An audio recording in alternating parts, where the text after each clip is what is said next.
Hello, I'm Solomay Tibabu, the host of the Going Digital Behavioral Health Tech Conference. I'm so excited to have Dr. DiVento here.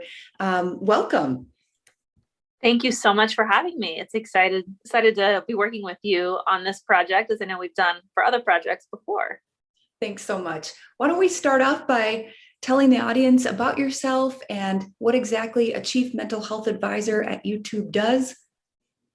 Absolutely. So I am technically a part of the HR team, or otherwise known as People Ops at Google, but I support YouTube 100%. So I oversee all of their employee mental health efforts. So that includes communications, trainings, all of our programs, as well as the partnership with other of our HR cross-functional partnerships and direct partnerships with the executives to drive mental health and well-being initiatives across the company. And then I also, as a much smaller part of my role, consult as a subject matter expert with partnerships, product, marketing for our user mental health, because we are leaning more into that space as well.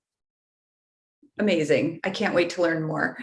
Let's see where to start. So given how much the pandemic has affected employees really everywhere, what are ways that YouTube supports mental health for employees? Absolutely. So we have several Google-wide initiatives that YouTube also has benefited from that are really great. There have been a lot of things like expanded cares leave that the company launched. We have these global reset days, which are really intended to give people a break to reset, recharge, and come back to work feeling more refreshed.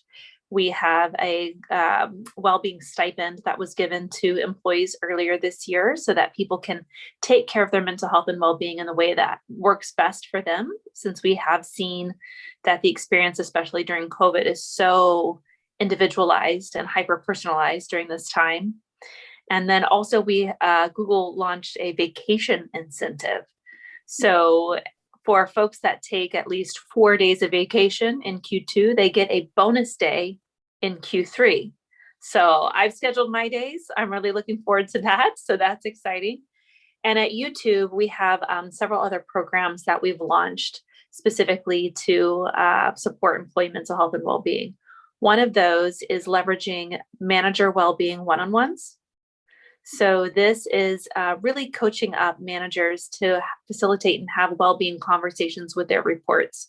We're finding this is very valuable. People are finding it very helpful. And that manager can then take actions, even small things that help, like giving a more flexible schedule or rebalancing workload to allow for hyper-personalization of well-being at scale. So that's very exciting. We've also have team commitments where every team across the company now has well-being commitments. And those are there to really bring as much autonomy as possible over the how we do our work, and having clear norms and expectations, for example, around communications and around how people can take action to support their well-being.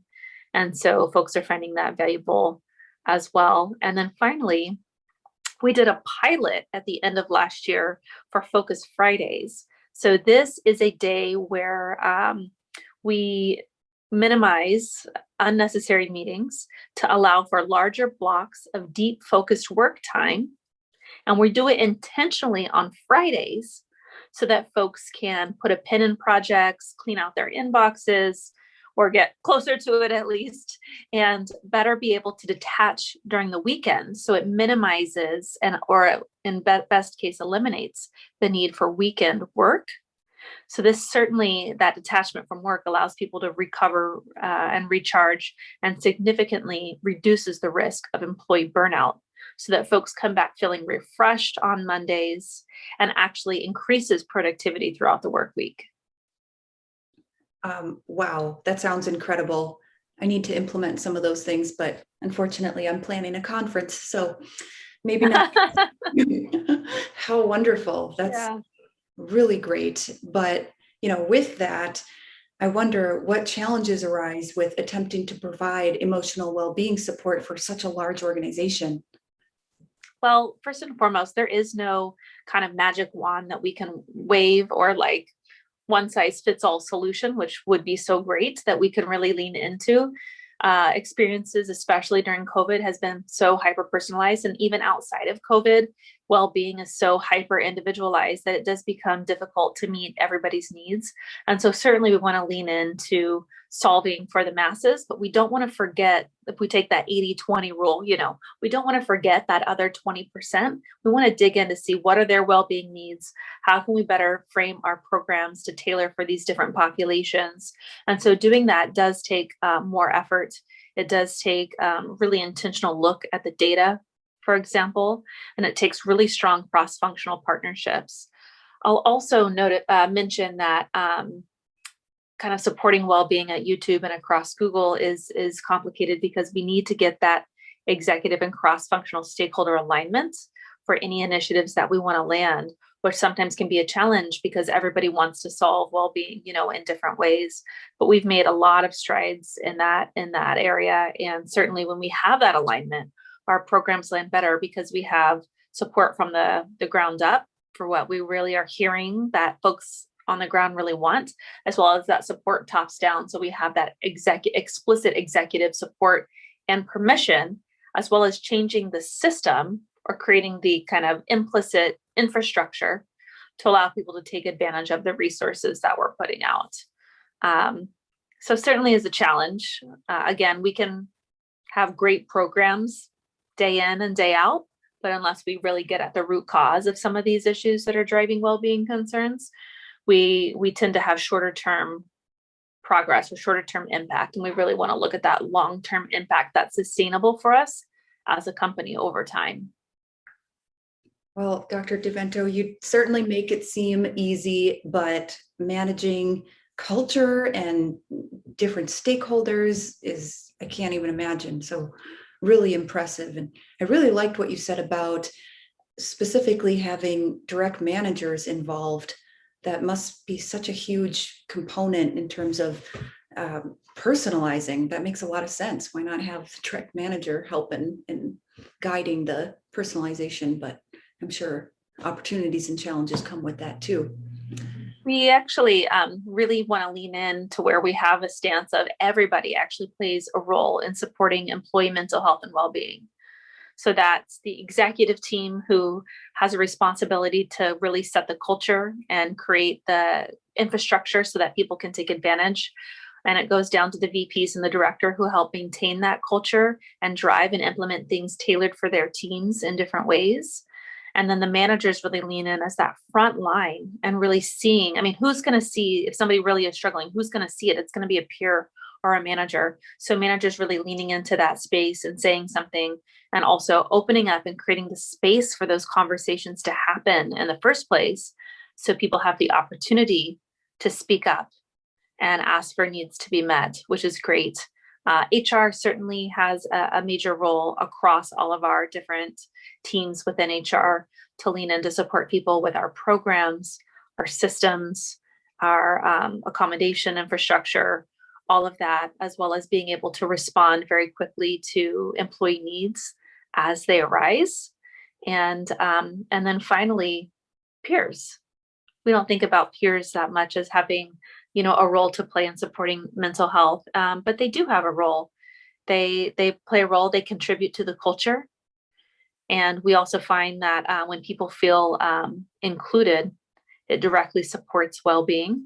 And when people don't feel included, it directly has a negative impact on well-being. And so, creating and maintaining that culture of inclusion and providing support to peers when folks are struggling is really critical at that peer level as well. Wow, that's amazing. So that's how you do it. Everyone has a role. Love it. Any other, I know you mentioned some Google programs, but any other special internal mental health initiatives at YouTube?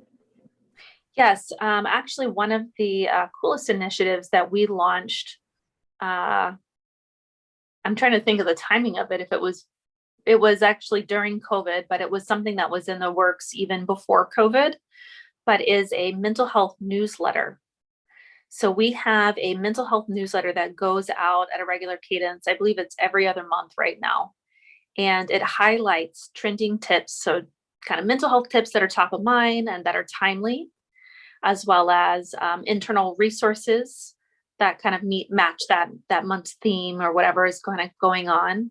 External resources as well, and what we are doing. We highlight what we're doing for the user for mental health. We highlight events throughout the company. We do a lot of cross promotion because there always seem to be events going on to support mental health and well-being, which is very exciting to have that as a resource. And then the coolest part about it is we highlight a different YouTuber's mental health story. So people step forward and share their mental health journey or experience. And that is our biggest tool to directly address the stigma that surrounds mental health. Because we can have all these programs, we can even create the right infrastructure to address well-being concerns holistically or systematically, I should say. But if stigma is there, people aren't going to take advantage of those resources if and when they need help. And so this is our biggest tool for addressing that stigma. And we've even had multiple executives step forward to be folks to share their stories, as well as managers and individual contributors. And so that full broad picture really gives a really diverse perspective on how mental health affects people in different ways. And even more importantly, the different things that actually help people manage their mental health and help people get back on track. So it really makes it real for folks and lets folks know that they're not alone in this journey. How cool is that? And so glad you mentioned the stigma piece, because absolutely, talking about mental health in the workplace, you could have all the resources in the world, as you said, but stigma is a huge barrier. So really, really neat. Could you talk about any digital tools for employee mental health that you've adopted? So we have a full suite of digital resources. Now, these are at the Google-wide level, so they're available to all of our employees across Google. But first and foremost, it's important to know that all of our talk therapy is now virtual. So folks definitely have that digital access to counseling now, which is great. We have a text therapy app for folks.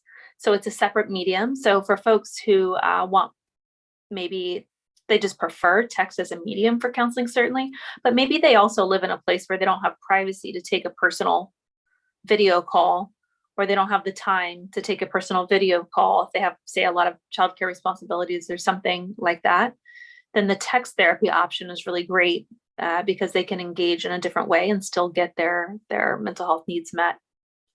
We also have a digital app for sleep. It's literally cognitive behavior therapy for insomnia, which is evidence-based, and it's in an app form, and it walks people through. And people think, oh, it's an app, it's going to be so easy to use.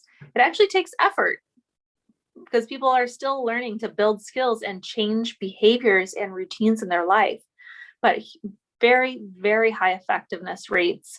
And so I encourage people to, consider that if they're really struggling with sleep, especially as sleep really is the cornerstone for all health, mental health, physical health, all of it. I'm trying to think what else. We have an app that directly promotes resilience and happiness for folks to build skills related to resilience, and it's gamified, which is pretty cool. And then we have another one that directly that we launched during COVID, which directly addresses symptoms related to stress and anxiety. So obviously those numbers have skyrocketed for the world right now during COVID. And so this is a tool we launched for our employee population to help them cope with all of the changes and anxieties that might come up. Of course, normally, because we're all human during this time, but something we still want to take seriously. We also have meditation apps to help folks learn relaxation and mindfulness and increase coping skills to help them regulate their stress and emotions. So that's exciting. And so really it is a full suite of digital support to help folks get their needs met depending on what it is that they need at any given moment. Wow. Okay. So you have some digital tools. That's absolutely. You've got the full suite to offer the medium that works best for every individual. How great. Could you share a little bit about YouTube's strategy and how you came to all this and where you're going? Yeah. So we have a strategy for employee mental health that really can be scaled to most organizations and then tailored at the local level. And so that is directly to increase awareness of resources. So we have a lot of mental health promotions that we do and communications that we do to make sure folks are aware of the resources available. Because if they're not aware of all these great programs and digital apps and all the good stuff that we have, how are they supposed to take advantage of it? And then the next step is directly to decrease stigma. So I mentioned some of our stigma reduction efforts, and that is a huge pillar of ours, specifically, I think, as I mentioned before, but because even if they know about all these great resources, they're not going to be able to take advantage of them if a lot of stigma is getting in the way. And of course, that looks different by region and by culture and by individual. And then finally, it's to directly address the root causes of burnout. And so that's that systemic infrastructure. Because again, we can have great programs day in, day out, but if the infrastructure, if we don't get at the root cause, the problems are going to continue, and it's going to decrease efficacy for the broad program as a whole. And so working directly with executives to kind of shift business practices in a way that really supports employee mental health. And I think one of the biggest areas where it's been cool at YouTube is I do get the opportunity to work directly with the executive team, and the executives, they know what they're doing. They know what their people need. Most of them are very tuned into that. And so a little bit of coaching is all it needs to kind of shift the mindset or the thought pattern to align with supporting employee mental health and well-being and addressing some of these root causes in a really holistic way. And so a lot of those solutions are actually driven by the business, kind of in partnership, and I get the opportunity to work as a consultant, but I don't even have to own the solutions necessarily, if that makes sense, because the business really takes ownership of those and owns those solutions. Wow, excellent. Can you tell me a little bit about where training plays a role in all of this? Yeah, so we have a lot of various trainings. One training is we have a employee mental health training for managers to support employees in distress. It's a 30-minute online animated training, which is pretty fun. That's for all managers to get a base understanding of how to support folks. We've actually unlocked that for all of our employees. So everybody has access to that training now, not just managers, but it was developed initially for managers. And at YouTube, we've gone a step farther than to kind of create micro learnings or little nudges and integrate that into manager communications to help them integrate that learning over time, kind of little bite-sized pieces over time. And then we've also, we have manager communities that have launched at YouTube, which are run by a different team, but we've been able to incorporate a lot of well-being content into those manager communities to further refine and build those skills to support employee mental health and well-being, as well as to make sure managers take care of themselves first. Because if we burn them out, obviously they're not going to be able to support their teams. We also have a video, a 15-minute animated video on the physiology of detachment. And so this was a direct efforts to kind of mitigate that risk of burnout, to teach people how to effectively detach both physically and mentally from work during non-work time, so they can invest in rest and recovery to come back and be more productive. So that was developed a couple years ago now, but it's still a tool that people find effective and valuable. And then we have a lot of times with these videos, we have like workshops that people can take, kind of like DIY workshops that people can run for their teams that spin off from that, which are cool. Our People Dev organization also recently launched a full suite of resilience training, which is cool. Now, this is for all of Google, and it's all about cultivating resilience, both at the individual and at the team level. And it's a lot of micro videos and workshops, and really robust. And I think sometimes there's a misconception that resilience is only for people who are not struggling with mental health issues. But the reality is a lot of the skills for resilience are also coping skills that people can employ at various stages of their mental health journey. So at any stage you are in your mental health journey, building these coping skills are still going to be effective in helping you support your mental health and well-being. So that's very exciting. I feel like I might be missing something too, but those are a lot of the nuts and bolts for our training suite. Those were certainly a lot of them and sound like amazing resources. So we've talked about employees, managers. You touched on peers. Could you talk a little bit about that? I thought that was really unique. Yes. So this is a Google-wide program, and it is a grassroots effort, but they have partnered directly with our benefits team, with HR, to make sure that they are being driven by clinical best practices and kind of evidence-based support, and to know kind of where the boundaries are within that peer support as well too, because, knowing they're not counselors, but they're really there to be empathic listeners and to help drive people to the appropriate resources if and when they need them. And so it's called our Blue Dot program. And people can actually get trained. This is another training program, can actually get trained in empathic listening skills and in the resources we have available, so they can become peer listeners in this space. And how it originally started is people would put a blue dot on their badge, and that's how you could identify how they were a safe person to talk to if needed about anything. And now that it's scaled out and now that it's virtual, we have other mechanisms to identify folks. But yeah, and what's great is so many people sign up to become peer listeners, which is a great way to scale that model.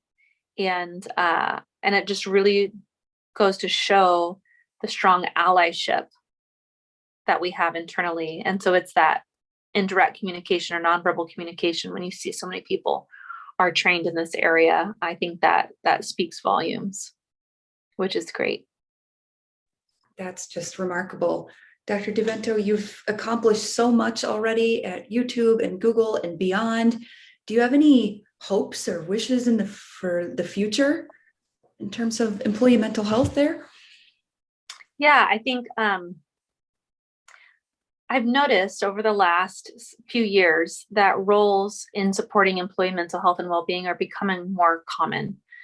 But I don't think it's still not a super common role where you have somebody overseeing mental health and well-being, especially who happens to also be like a clinical expert in the space. Like, I'm a licensed clinical psychologist as well. And while I don't provide direct treatment, I certainly work as a consulting psychologist internally to make sure all of our programs and practices and communications are clinically informed. And I have a hunch that companies more and more will actually be bringing in experts in this space, mental health experts in this space, to really drive that strategy and support employee mental health and well-being really holistically. I also think that candidates are going to start looking for that. While stigma still exists across all generations, there tends to be less stigma with younger generations when it comes to mental health and well-being, which is a very exciting trend we're seeing. But I also think that because of that, we're going to start to see younger generations see programs that support their well-being at work as an expectation, not as a perk. And people are being driven to roles that really where well-being support and better work-life balance really becomes part of the whole package pitch for, is this a good place to work? Is this somewhere where I want to invest my time and energy? And so to be competitive and to retain top talent, I do see more employers leaning into this space. And my hope is that they will, and they'll do so in a clinically informed way to continue to drive this forward. That is my vote too. I definitely hope and believe that employers are starting to notice that next generations are expecting it. And now more than ever, we need more resources at home and work. So, well, Dr. DiVento, as always, such a wonderful time speaking with you. Thank you for lending your expertise at the Going Digital Behavioral Health Tech Conference, and look forward to the next time. So great meeting with you and chatting with you today, and very excited to share the learnings, and look forward to learning more from your event. Thanks.